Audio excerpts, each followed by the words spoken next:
And here we are for the final video of tonight. I just have a couple more slides that I want to show you.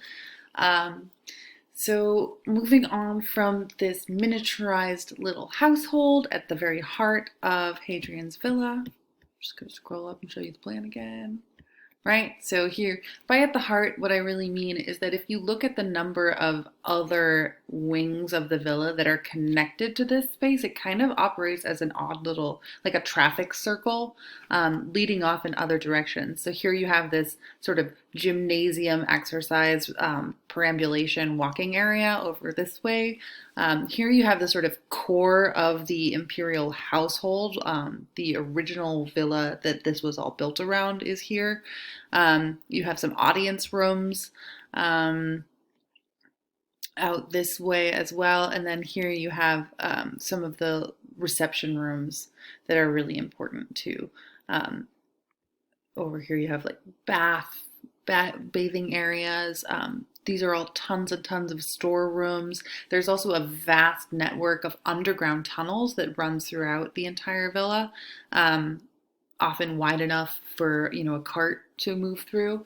And these are thought to have either been a way to facilitate traffic moving through such a large operation. This is really more the size of a town than it is of somebody's household.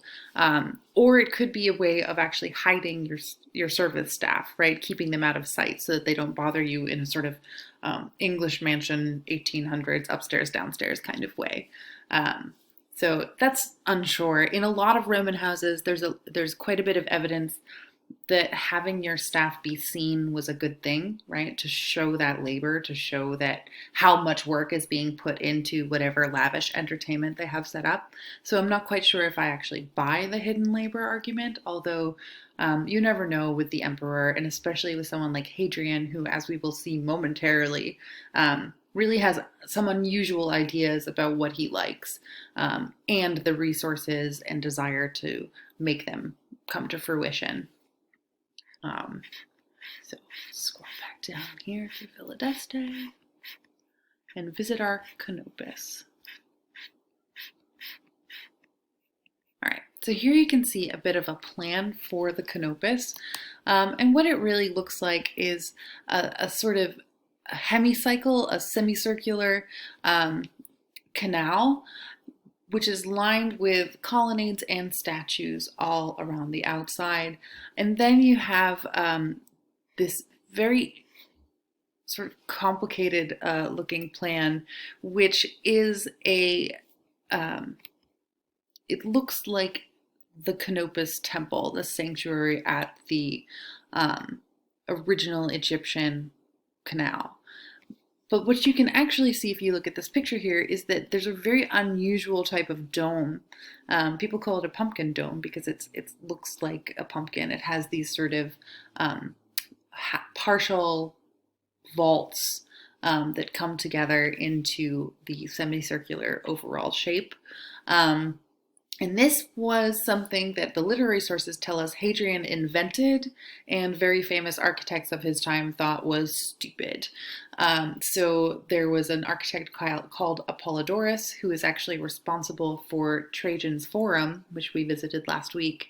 And he is said to have made fun of Hadrian for drawing his pumpkin domes and was later actually put to death by Hadrian. So when we talk about Hadrian not having the best of reputations among his contemporaries, he was pretty persnickety, and so moments like that where he would, put someone to death, possibly for just making fun of his desire to do architectural sketches, seems a bit unreasonable to us nowadays, but also to those who lived with him.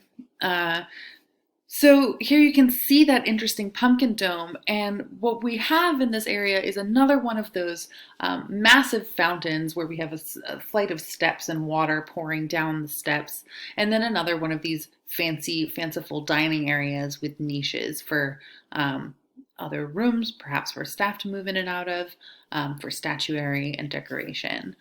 So we don't see what this looked like in its full glory, much like we don't see much of what Hadrian's Villa looked like in its full glory, but the Canopus is actually one of the areas where we can have a better idea than in most of how lavish and exciting and extraordinarily beautiful this villa may have been originally. Um, so at the one end, we have another outdoor dining area, and at the other end, you can see here looking from sort of the area of that pumpkin dome and down, looking at the other end of the canal, you can see that it's pretty narrow and lined with statues so that it looks very much like an artificial water feature, like a canal rather than like a lake or a pond. And then if you get down to this other end, you have these really interesting colonnades with the alternating post and lintel, flat and arched tops to them to give a little bit more movement, a little bit more shape to the pattern here. And then we have mixed sculptural styles. We have Greek looking and Hellenistic looking sculptures in between the columns here. Not all the sculpture is still in situ or extant, and there seem to have been some Egyptian sculptures also that may have come from this area, which would give it a little bit more of an Egyptian Alexandrian feel. But again, remember that Alexandria is not just an Egyptian town, it is a Macedonian town founded by Alexander the Great, developed by his successor kingdom, Ptolemies, who embedded themselves really thoroughly into Ptolemaic culture, but did not originally come from Egypt. So Alexandria itself, if that's the place that we're evoking, it's not a straight up Egyptianizing cultural moment to appropriate. Instead, it's actually sort of already a hybrid area with multiple influences operating simultaneously.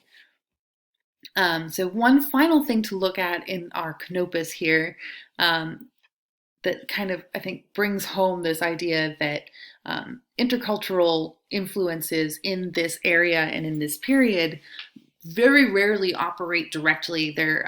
It's often difficult to parse out where people are drawing from and what the associations they're trying to draw between these stylistic categories and visual idioms that we see from different geographic regions and cultures. So here we have one side of the canopus with its lining caryatids. So the caryatid form is a woman column. She's got a capital on her head, and her body itself, which draws sort of on that rather stiff peplos chore figure that we saw in archaic Greek, but of course she's been updated to look much more idealized and classicizing, and somewhat more fleshy and a little bit more loose in her pose, with contrapposto and all that, but still kind of has that architectural element feel to her, right? Like her arms are close to her sides. The drapery as it falls in each of these caryatids kind of creates almost the fluting of a column. So we have an interesting woman column hybrid here in these caryatids. So homework assignment, last thing that I'm going to ask for you to do for Wednesday, I want you to look back through slides from, let's say, the beginning of last week and also any other time that we've looked at the Athenian Acropolis, and tell me what looks similar to these caryatids. Where is Hadrian pulling from with this specific visual characteristic?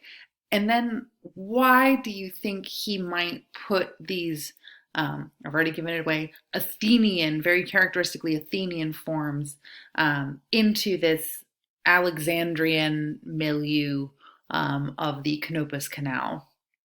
And might our reading of this as a Canopus like area or a Canopus imitation area to begin with maybe be questionable, given the sort of difficulty in parsing that globalizing quote that I showed you at the beginning of this discussion, and the reality that we see on the ground where we have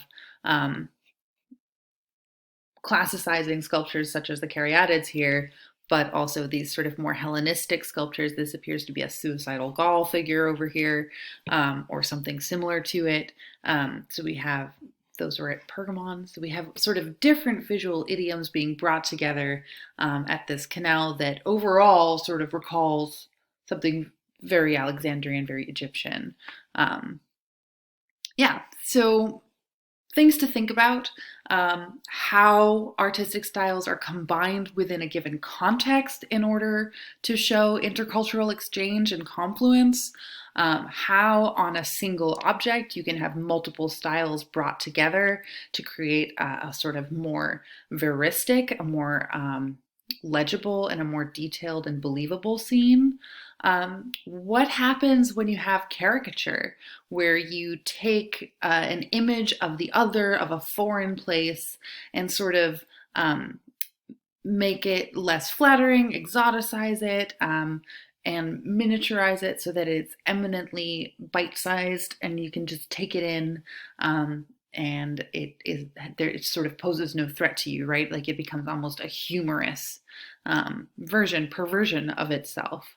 How do you think these different things operate in these different contexts? These are all ideas that I want you to keep in mind as we move forward in this class and keep thinking about not only the ways that, Hellenization and Romanization do exist in the sense that these cultures are meeting other cultures and taking over large territories, but they may not be that sort of linear, one culture comes in and overtakes another, or even one culture comes in and influences another. We see a lot of sort of interesting backs and forths and entanglements here that give you, as future scholars, a lot more to work with and a lot more to think about as art historians. So with that, like and subscribe. I'll be back next week. Make sure to ring the bell or whatever it is people say. I will see you soon. Please let me know if you have any questions on our odd lecture format these couple weeks. I am excited to still be working with you all, but I miss seeing your faces in person. So, knock on wood, we'll all be back together soon. Have a good night.